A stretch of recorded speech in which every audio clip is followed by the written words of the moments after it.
আসসালামু আলাইকুম। আশা করছি আমরা প্রত্যেকেই অনেক বেশি ভালো আছি এবং সুস্থ আছি। আলহামদুলিল্লাহ।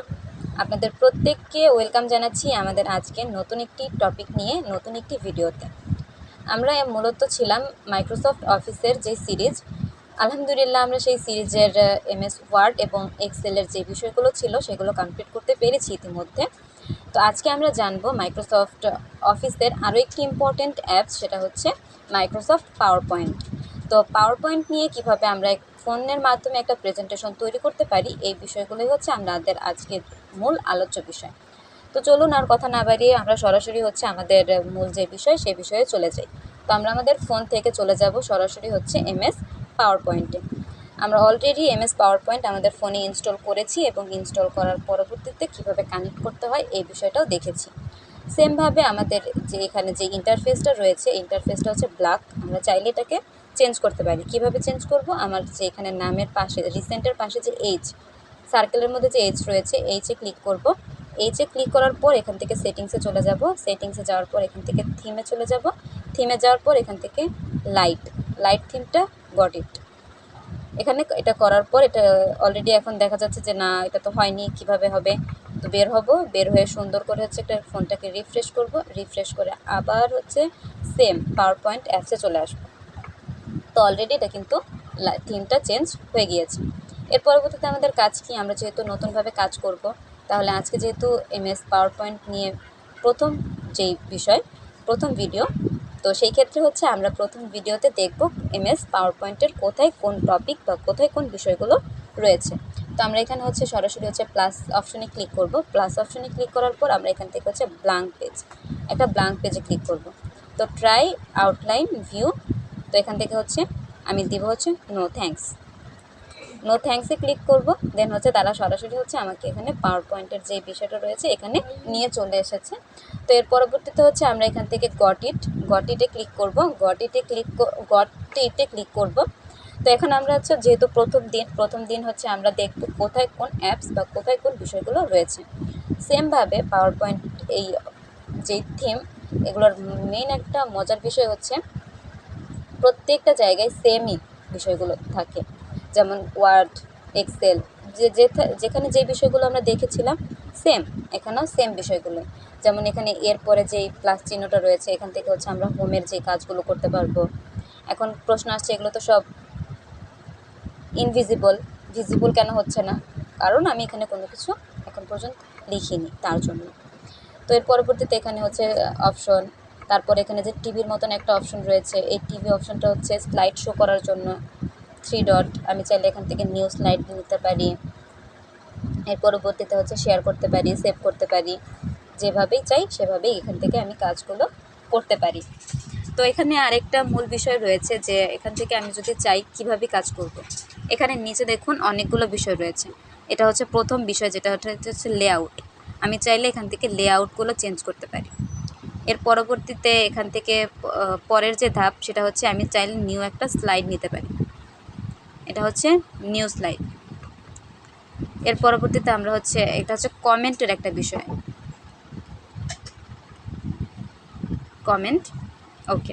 এর পরবর্তীতে আমি চাইলে এখান থেকে হচ্ছে টেবিলের যে বিষয়টা রয়েছে, তো আমরা জাস্ট এখন দেখার জন্য দেখছি। এরপরে হচ্ছে ছবির বিষয় রয়েছে, এখান থেকে চাইলে আমি এখান থেকে আমার ফোনে যেই ছবি রয়েছে সেই ছবি নিয়ে আসতে পারি, শেপ নিয়ে আসতে পারি। এর পরবর্তীতে টেক্সট বিষয়গুলো রয়েছে। তো এর পরবর্তীতে আমাদের এখানে অ্যারো চিহ্নতে যদি আমরা ক্লিক করি, অ্যারো চিহ্নতে ক্লিক করার পর এখানে হচ্ছে হোমের মধ্যে কী কী বিষয় রয়েছে। হোমের মধ্যে আমরা দেখতে পাচ্ছি এখানে হচ্ছে ফন্ট থেকে শুরু করে font size, bold, italic, underline, colour, তারপর হচ্ছে বুলেট, এই টোটাল বিষয়গুলো এখানে থাকবে। এখন এগুলো তো কিছু শো করছে না কেন? আমি জাস্ট যদি এখানে হচ্ছে সিম্পল দেখেন, অলরেডি আমি জাস্ট এখানে টাইপ করার কারণে, এখানে ক্লিক করার কারণে এই বিষয়গুলো এখানে শো করছে। তো এর পরবর্তীতে এখানে হোমের পরে রয়েছে ইনসার্টের মধ্যে রয়েছে আমি যদি চাই নিউ আর একটা স্লাইড নিতে, এখানে ক্লিক করলে আমার নিউ আর একটা স্লাইডে চলে এসেছি আমি। এর পরবর্তীতে হচ্ছে আমাদের এখানে কমেন্ট, আমি যদি টেক্সট বক্স লিখতে চাই, কারণ নর্মালি কিন্তু এখানে কোনো কিছু লেখা যায় না, নর্মালি এখানে কোনো কিছু লেখার পসিবল না, কারণ এখানে দেখুন আগে এখানে কিন্তু কোনো কিছুই লেখা পসিবল না। এর পরবর্তীতে এখানে টেবিলের বিষয় রয়েছে, পিকচারের বিষয় রয়েছে, ভিডিওর বিষয় রয়েছে, অডিও, শেপ, স্মার্ট আর্ট। যদিও স্মার্ট আর্টের জন্য আমাকে হচ্ছে এটা পেইড ভার্সন লাগবে। তো যেগুলো হচ্ছে নর্মালি ফ্রিতে করা যায় আমরা সেই কাজগুলো এখান থেকে করবো ইনশাল্লাহ। এর পরবর্তীতে এখানে ইনসার্টের পর এখানে ড্রর অপশন রয়েছে, আমি চাইলে এখান থেকে হ্যান্ড ড্রয়িংয়ের মাধ্যমে করতে পারি। তারপর হচ্ছে ড্রর পরে হচ্ছে ডিজাইন, এখানে বিভিন্ন ধরনের থিম রয়েছে, আমি চাইলে এখান থেকে এই থিমগুলো এখান থেকে ইউজ করতে পারি। এখান থেকে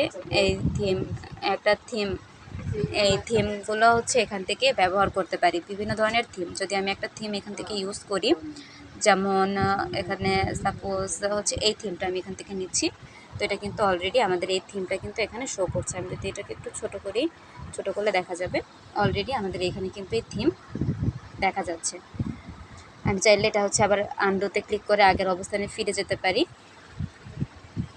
তো এর পরবর্তীতে হচ্ছে আমরা যেখানে ছিলাম ডিজাইন, থিম, স্লাইড, সাইজ, আমি চাইলে হচ্ছে স্ট্যান্ডার্ড সাইজ, আবার যদি চাই তাহলে হচ্ছে আমি উইথ সাইজ করতে পারি, ফরম্যাট ব্যাকগ্রাউন্ড ফরম্যাট করতে পারি।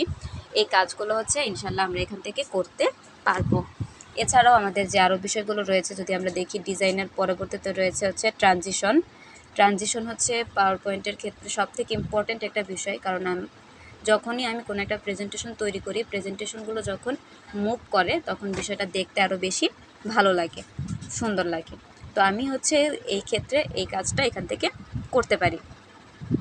এর পরবর্তীতে এখানে ট্রানজিশনের অনেক ধরনের ট্রানজিশন এখানে রয়েছে, আমাদের যেমন ইচ্ছা টোটাল অনেক ধরনের ট্রানজিশন এখানে আমরা এখান থেকে হচ্ছে সকল ধরনের ট্রানজিশন এখানে ইউজ করতে পারি। যেমন যদি এইটা ইউজ করি, যদিও এখন দেখা যাবে না, এটা স্লাইড শো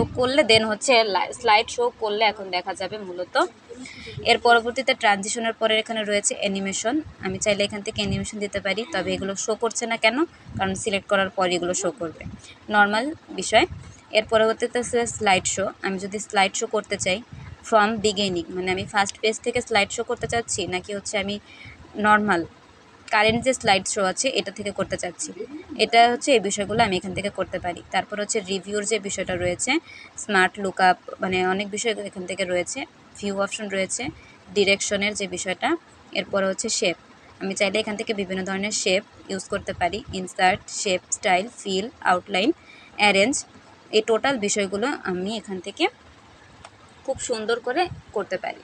তো আমাদের যে বিষয়গুলো রয়েছে এখান থেকে আমাদের মূলত এই বিষয়, এখানে ট্যাবের যে বিষয়টা রয়েছে। এরপর হচ্ছে আমি এখান থেকে যে স্লাইড শোর কথা বলেছি, আমি যদি এখান থেকে স্লাইড শো করি তাহলে মূলত কেমন দেখা যাবে, স্লাইড শোটা এরকম দেখা যাবে যে আমি একটা ট্রানজিশন এখানে ব্যবহার করেছিলাম।